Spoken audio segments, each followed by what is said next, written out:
Steph Curry surpassed 25,000 points in the Warriors' win over the Pistons this weekend, becoming the 26th player in NBA history to do so. Also, according to our Shams Charania, Curry has accepted a role with his alma mater, Davidson College, as assistant general manager for the basketball program. Curry becomes the first active player in U.S. major pro sports to take an administrative job with an NCAA team.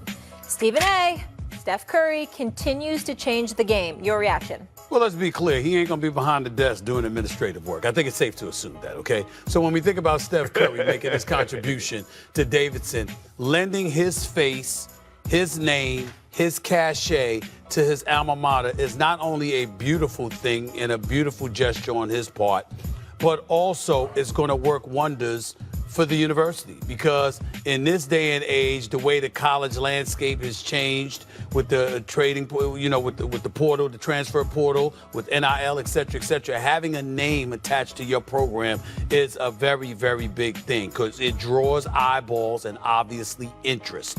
And I think that's what we appeal from this. And obviously when it comes to Davidson, who better to have than the great Steph Curry?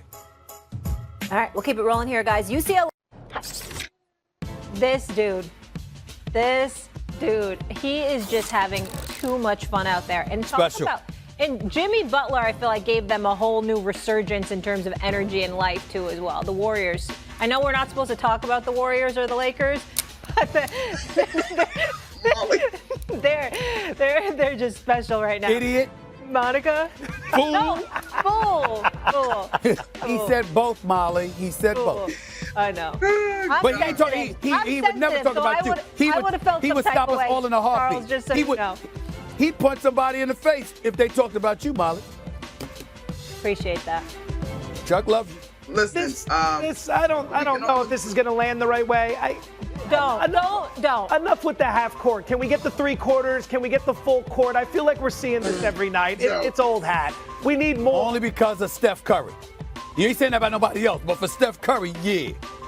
That's an every night kind of thing, capability. Nobody else. I'm not the greatest shooter God has ever created. Kind of, sort of sick of it, Monica, at all whatsoever.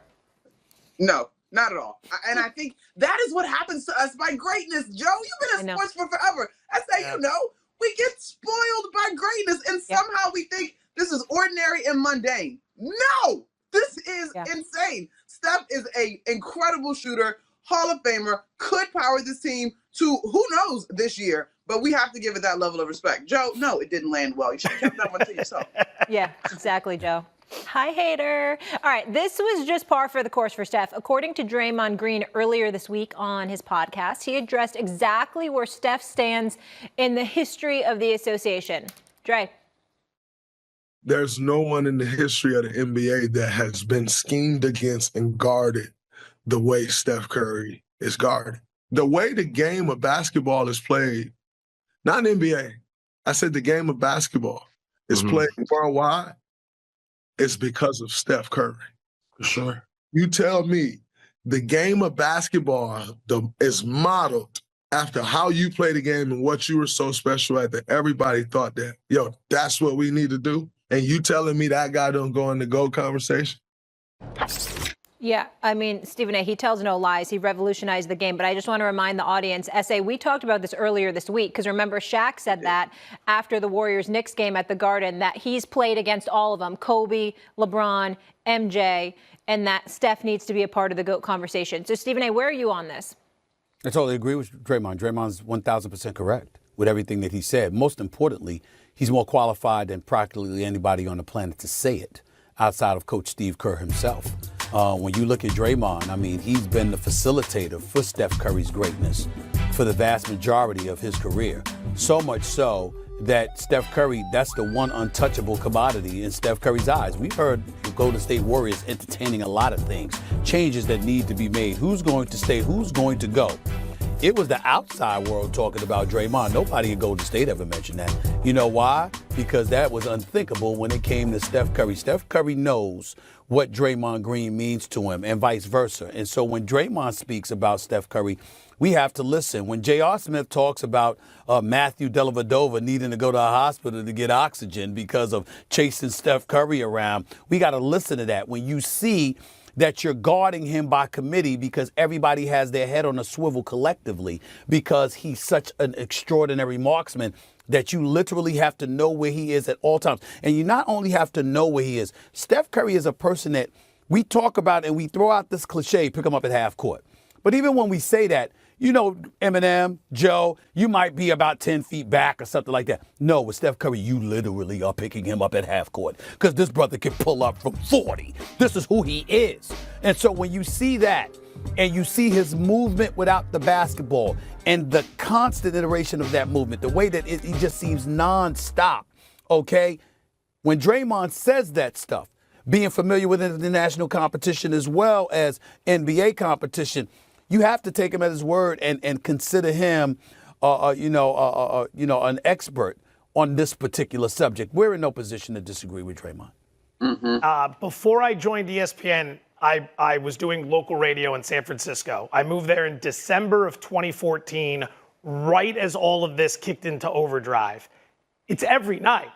It's every night with this guy. It's something. It's the half-court shot. It's 5 threes in a quarter. It's 20 points in the fourth to bring you back from a 14-point deficit.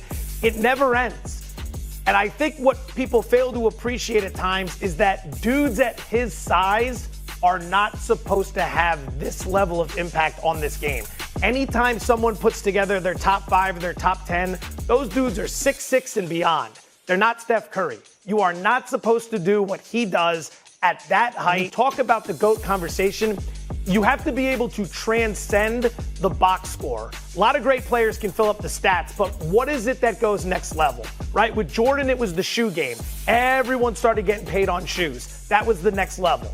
All right, with LeBron, it was the player freedom, the movement, the mobility, the taking control of your career and going to play where you wanted with who you wanted to play with. With Steph, it was literally the changing of how the game was played, to Draymond's point. The prolific rise of the three-pointer. Look at how many three-pointers were being attempted pre-Steph Curry Golden State rise versus now. And there are people that will argue it has hurt the game to some extent. That's the other teams that have hurt it, not Steph. His place in history is cemented. He absolutely belongs in the GOAT conversation. Whether you give it to him or not, it's a different conversation. But when you're talking Rushmore, he's there.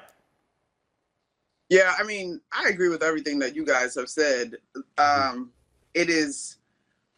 I think sometimes we got to take a deep breath, take a little bit of a step back to be reminded of Steph Curry's story through the league, the slow starts due to the ankle injury, the endurance, the coaching changes that we mentioned in the earlier segment in the first take. But I also think what is really cool about this, because we could marvel about the basketball of it all.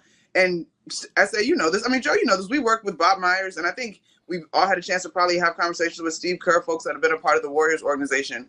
What I also very much appreciate about this is that folks will tell you that he's as good of a guy, if not better, a guy than he is person. And I think that is so special in terms of the loyalty that he will have the opportunity to demonstrate to that organization, and his place as far as the basketball of it all. But he has also been so deliberate in where he wants to lend his voice, lend his energy, and his monetary support in terms of leaving a very, very powerful legacy that has just been powered by basketball, but is not limited to it. One other thing? Yeah. No drama.